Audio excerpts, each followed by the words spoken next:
ভারতীয় ভিসা করতে এখন নতুন নিয়ম যুক্ত হলো। কি কি নিয়ম যুক্ত হয়েছে একটা ছোট পোস্ট দিয়েছিলাম, সেটা এখন বিস্তারিত আপনাদেরকে বলছি। এটা নিয়ে অনেকে সমালোচনা করেছে, কারণ আমরা তো শুরু থেকে আপডেটটা দিয়ে দেই। বাকি যারা আছে বিভিন্ন গ্রুপ আছে, ইন্ডিয়া ভিসা হেল্প সেন্টার নামে অন্তত 50টা গ্রুপ হবে, এরা তো পিছনের খবরগুলো নেয়। এখন অ্যাডভান্স খবর দিয়ে দেই, এবং এদের ব্যবসায়িক কিছু বিষয় থাকে, সেগুলোর মানে ভাতমারি এগুলো অনেক কিছু বিষয় থাকে, যার ফলে ওখানে আবার তাদেরই কিছু লোক কিছু কথা এমন গুছিয়ে গাছিয়ে দিবে, মনে হয় যে সাধারণ লোকে দিচ্ছে, নাম হাইড করে দেয়, এরা আবার দিচ্ছে। যেটা বলেছিলাম যে ভারতীয় ভিসা আবেদন করার সময় যাদের বাংলাতে ট্রেড লাইসেন্স থাকবে তাদের নোটারি করে ইংরেজি করতে হবে, অথবা ইংরেজি যদি ট্রেড লাইসেন্স থাকে তাহলে তো সেটা থাকবে। যেমন ঢাকায় আমরা যারা ঢাকায় এই ট্রেড লাইসেন্স করেছি, আমার নতুনটা হয়েছে, সেখানে কিন্তু সব বাংলায়।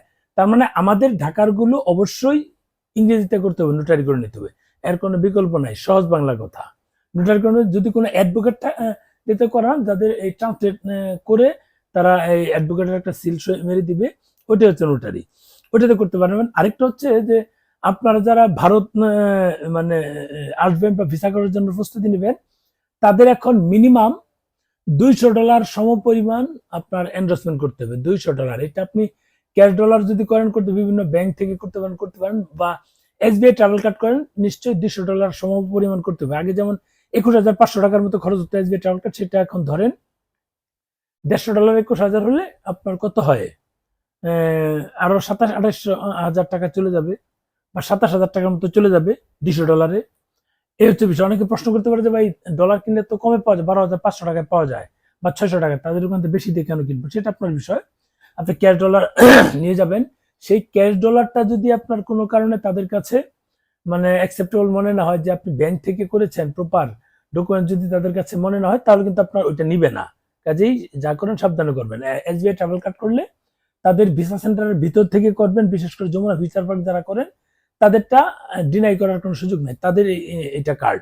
আর এই টাকাটা আপনি ভারত থেকে তুলতে পারবেন। আর যদি ভিসা না হয়, তাহলে ভিসা যদি না হয়, পরবর্তীতে 3 মাস পর সেই টাকাটা তোলা যায়। সেটা নতুন নিয়ম চেঞ্জ করেছে কিনা সেই আপডেটটা আবার সামনে গিয়ে নিব আশা করছি। এখন এই হচ্ছে বিষয়। যদি আপনার এই এই $200 সমপরিমাণ ডলার বা অন্য কিছু না থাকে, তাহলে ব্যাংক স্টেটমেন্ট নেবেন। তো এখন আমি যখন এর আগে বলতাম যে 30,000 টাকার উপরে ব্যাংক স্টেটমেন্ট রাখবেন যেন থাকে। 3 মাসের ট্যুরিস্ট ভিসা 3 মাসের হলে অন্য অন্যগুলা আপনি 6 মাসে রাখলেন। তখন অনেকে বলতো যে $150, 21,000 টাকা, আপনি 30,000 টাকা কেন বলেন? এই যে দেখেন অলরেডি দিয়েছে, আমরা তো অ্যাডভান্স দিয়ে দিই, এই কারণে ভালো লাগে না। আর আপনি যখন ক্যাশ ডলার রাখবেন তখন ওইটা বেশি রাখবেন, তারা সেটাই প্রত্যাশা করে, যত বেশি রাখবে তত ভালো। 2-4-5 হাজার টাকা রাখেন আরো ভালো। তার মানে আপনার 30,000 টাকা করে মিনিমাম রাখতে হবে জনপ্রতি। যদি 30,000 টাকা করে রাখেন, আপনারা যদি 3 জন থাকেন, তা 90,000 বা 1 লাখ টাকা অন্তত থাকতে হবে। 3 মাসের ব্যাংক স্টেটমেন্ট পুরাতন হতে হবে।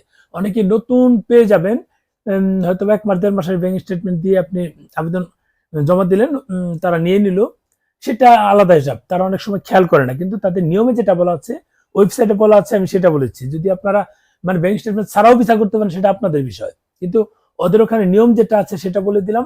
আপনি যদি অনিয়মটাকে নিয়ম হিসেবে পালন করতে চান, বা উপস্থাপন করতে চান, বা পাবলিশ করতে চান, বা এটাকে ফোকাস করতে চান, সেটা আপনার পার্সোনাল বিষয়।